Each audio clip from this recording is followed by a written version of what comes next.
जय हिंद स्टूडेंट। हम लोग पढ़ रहे थे क्लास 9 फिजिक्स चैप्टर 2 गति चैप्टर यानी मोशन के बारे में पढ़ रहे थे। ठीक है, आइए इसमें आगे बढ़ते हुए पिछले वीडियो में हम आपको चाल पढ़ाए हैं और यूनिफॉर्म स्पीड यानी कि एक समान चाल पढ़ाए हैं। ठीक है, आज हम लोग को एक चाल का और टाइप उसमें कल बताए हुए थे कि आपको कि एक चीज छूटा हुआ है असमान चाल।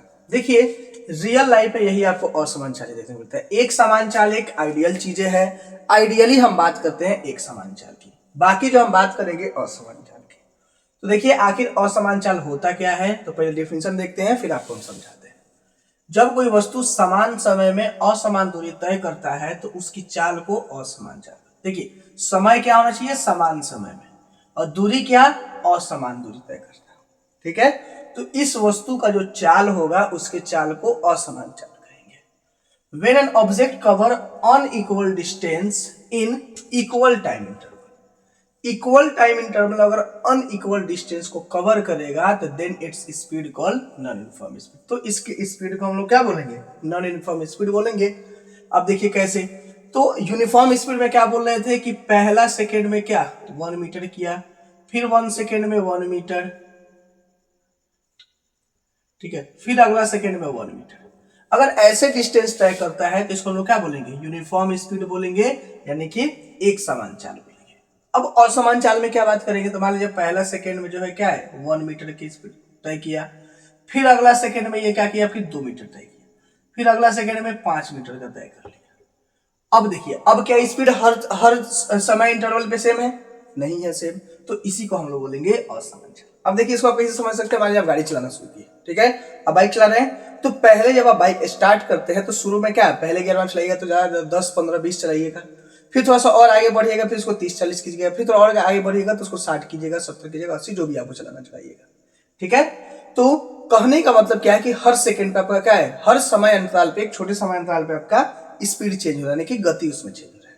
अब देखिए फिर आगे गए, मान लीजिए आप 60 की स्पीड जा रहे हैं, कहीं पे आपको मिल गया ब्रेकर, फिर गाड़ी की स्पीड कम कीजिएगा, फिर 20 पे आइएगा, फिर 20 पे आ गए, ठीक है, फिर आपको वहां से ब्रेकर आप हेले, फिर उसको फिर स्पीड किए, फिर चल गए तो पीछे गड्ढा आ गया कहीं पे, फिर स्पीड को कम किए। यानी गाड़ी जब आप चलाना शुरू कर रहे हैं तो गाड़ी जो है आप एक समान स्पीड से नहीं चला पा रहे, आपका स्पीड हर जगह क्या हो रहा है, हर समय अंतराल पे चेंज हो रहा है। तो उसी चीज को, उसी स्पीड को, उसी चाल को हम लोग असमान चाल बोलते हैं। ठीक है, तो ये बातें समझ में आ गया कि असमान चाल क्या होता है, नॉन यूनिफॉर्म स्पीड क्या होता है। अब देखिए सर पढ़ना वेग, जिसको वेलोसिटी बोलते हैं। देखिए वेग कुछ नहीं है, बस चाल को अगर हम दिशा दे दे तो उसी को हम लोग वेग कहेंगे। जैसे चाल में हम लोग दिशा की बात नहीं करते, चाल बस चल रहे हैं कि 5 किलोमीटर प्रति घंटा की स्पीड से हम लोग चल रहे हैं, चाल से चल रहे हैं, ये हमारा चाल है। ठीक है, लेकिन जब हम बात करेंगे वेग की तो वेग में क्या कहेगा, 5 किलोमीटर प्रति घंटा हमें कहां जा रहे हैं, उत्तर दिशा में जा रहे हैं, या 5 किलोमीटर प्रति घंटा हम पूरब दिशा में जा रहे हैं।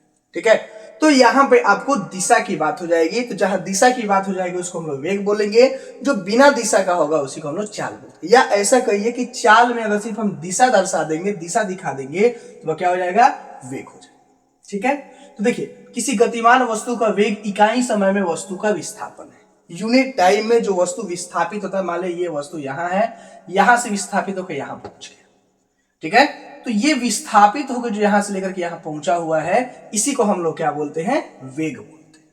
ठीक है, यानी इसमें हम लोग चाल में जो हम लोग बात कर रहे थे दूरी की बात कर रहे थे, और वेग में क्या बात करेंगे, विस्थापन की बात करेंगे। ठीक है, चाल में दूरी की बात कर रहे थे और वेग में हम किसकी बात करेंगे, विस्थापन की बात करेंगे। बस डिफरेंस आपको सिर्फ इतना ही है कि हमको दिशा दिखा देंगे, जैसे हम दिशा दिखा दिए अब वो चाल क्या हो गया, वेलोसिटी यानी कि वेग में कन्वर्ट हो गया।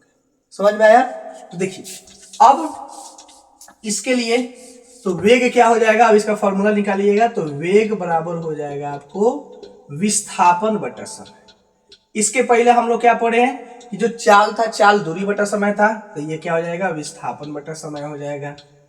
अब देखिए तो वेग को अगर हम v से दिखाते हैं, वेलोसिटी अगर स्मॉल v से इसको दिखा देते हैं, ठीक है, विस्थापन को हम लोग s बोलते हैं, डिस्प्लेसमेंट को s लिख देते हैं और समय को t लिख देते हैं, यानी v इक्वल टू हो जाएगा s अपॉन का t।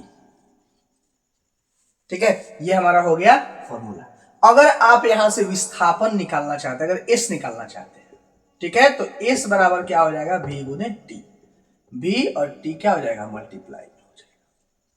ये भी आप निकाल सकते हैं, कोई दिक्कत नहीं। ठीक है, अब देखिए, अब ये निकाल दिए फॉर्मूला, तो इसका ऐसा यूनिटी में होना चाहिए। तो देखिए, तो वेलोसिटी बराबर क्या होगा, तो वेलोसिटी बराबर हमारा एस अपॉन का टी है। अब देखिए एस क्या हमारा डिस्प्लेसमेंट। अब चाहे दूरी हो चाहे विस्थापन हो, मान लीजिए यहां से वस्तु दूरी तय करके यहां जाए, चाहे यहां से विस्थापित होकर के यहां जाए, दोनों के लिए क्या या तो मीटर यूज करेंगे या किलोमीटर यूज करेंगे। ठीक है, यानी हमारा डिस्प्लेसमेंट क्या हो जाएगा, मीटर, तो मीटर ले लिए तो समय के लिए क्या हो जाएगा, सेकेंड, यानी ये भी हो जाएगा आपका मीटर पर सेकेंड। अगर आप विस्थापन को किलोमीटर में लेते हैं, ठीक है, ये किलोमीटर हो गया। अब बटा का समय क्या लेंगे, तो आपको हावर में लेना पड़ेगा, यानी हो जाएगा किलोमीटर पर हावर। तो दोनों ही आपका यूनिट, ठीक है, जो यूनिट आपको जहां यूज करना है वो यूनिट आप वहां यूज कर सकते हैं। तो ये रहा हमारा वेग। अब देखिए, चाल सिर्फ यह बताती है कि वस्तु कितनी तेज चल रही है, ये दिशा नहीं बताएगी। ठीक है, speed is only tell about how much speed, not direction.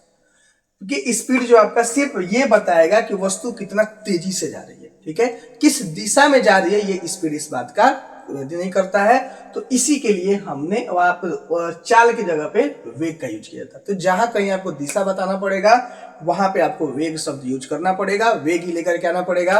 और बिना दिशा की बात करेंगे तो सिर्फ हम लोग किसकी बात करेंगे, चाल की बात करेंगे। ठीक है, तो ये हमारा हो गया वेग और समान चाल, इसको नोट कर लीजिए। चलिए, आई होप आपको मेरा वीडियो पसंद आया हो। वीडियो पसंद आया तो वीडियो को लाइक करें, चैनल को सब्सक्राइब करें। आप हमारे साथ फेसबुक इंस्टाग्राम के माध्यम से जुड़ करके अपनी समस्याएं हमें भेज दीजिए।